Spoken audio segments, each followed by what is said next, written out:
So you're staring at a poem, and it's staring back. Weird spacing, fancy words, no punctuation, and you're asking, what even is this? Don't worry. In this 10-minute lesson, we'll break down the elements of poetry so you can read, understand, and even write your own without getting a headache. Let's go! First up, we have the structure and form. Think of stanzas like paragraphs in poetry. They group lines together, usually based on an idea, emotion, or rhythm. A verse is a single line of poetry, or a section made up of multiple lines. Think of it as the building block of poems. A canto is a large section of a long poem, kind of like a chapter in a novel.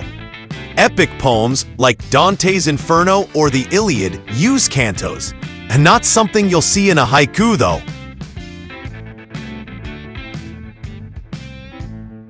Meter is the poem's beat, its rhythm. It's created by patterns of stressed and unstressed syllables. Think of it like the drum beat under the words. Here are some of the examples. I am consists of one unstressed syllable followed by a stressed syllable, as in despair, exclude, repeat. Trochee is a metrical foot containing one stressed syllable followed by an unstressed syllable, as in sister, flower, splinter. Dactyl comprised one stressed syllable followed by two unstressed syllables, as in similar. Anapest consists of three syllables, where the first two are unstressed and the last one is stressed, as in comprehend. Spondy contains two stressed syllables, like drumbeat. And pyrrhic is the opposite of spondy and contains two unstressed syllables. Next is rhyme and rhyme scheme. Here are some examples. End rhyme, when two lines end in words that sound the same. For example, the cat sat on the mat. Classic, cute, rhymey. Next, imperfect rhyme, aka slant rhyme. Close, but no rhyme cigar. Example, bridge and grudge. Almost rhymes, but not quite. Internal rhyme, rhyming within the same line. Example, I went to town to buy a gown. Fun and fast. Masculine rhyme, rhyme that ends on a stressed syllable. Example, fight and night. Strong, bold. Feminine rhyme, rhyme that ends on an unstressed syllable or has two syllables. Example, mother and brother. Softer, more flowing. Rhyme scheme, the pattern of rhyme in a poem, usually labeled AABB, ABAB, etc., with colors or letters when teaching. Kids love it. The subject or content of poetry differs across a variety of forms. A subject is what the poem is about. For instance, the subjects of sonnets include love and admiration for one's beloved, heartache, and separation, whereas divine sonnets include the subjects of devotions to God, enlightenment, and salvation. Elegies are written in memory of someone who is no more. Therefore, the subject of these poems is a dead person. What's the poem about on the surface? Love? Death? Homework? The subject is the what of the poem, like the topic of a vlog or TikTok.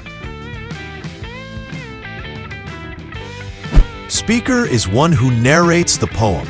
In poetry, we tend to think that the poet is the speaker himself. However, it is not always the case. Sometimes, poets assume an imaginative character and write the poem from their perspective. Generally, the poem is told from the perspective of a first-person speaker or a third-person speaker. Poets also use the second-person point of view in order to communicate directly with readers. Understanding the speaker helps us to know the poem's tone and mood. Not always the poet. The speaker is the voice talking in the poem. Could be a child, a ghost, a heartbroken plant. You never know. Rule: never assume the I is the poet unless they tell you.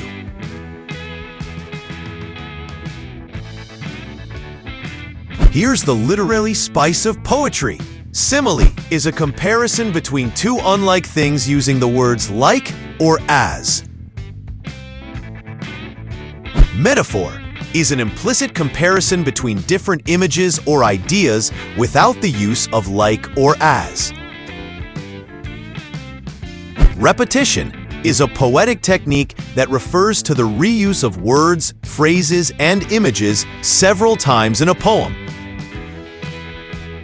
Enjambment occurs when a line is cut off before its natural point. Irony occurs when an outcome is different than what is expected. Personification is a poetic device that refers to the projection of human characteristics into inanimate objects. Onomatopoeia occurs when a word imitates a natural sound. Hyperbole occurs when one statement is elevated for a certain poetic effect. Here's the pro tip. Figurative language is how poems get emotional, vivid, or even funny.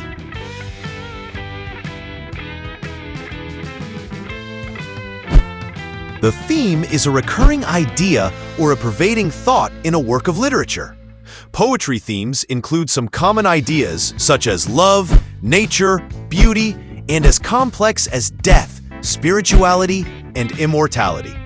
An understanding of the theme helps readers to identify the core message of the poem or the poet's purpose for writing the poem. The theme is the deeper message or insight.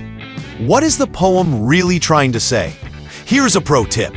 Theme doesn't equal subject. Subject is what it's about. Theme equals what it means. So now you know, stanzas aren't just weird line breaks. Rhyme isn't just Dr. Seuss magic, and the speaker might be a ghost or a goldfish. Poetry is a puzzle, and now you have the pieces. Try analyzing your favorite song lyrics. Are they stanzas or verses?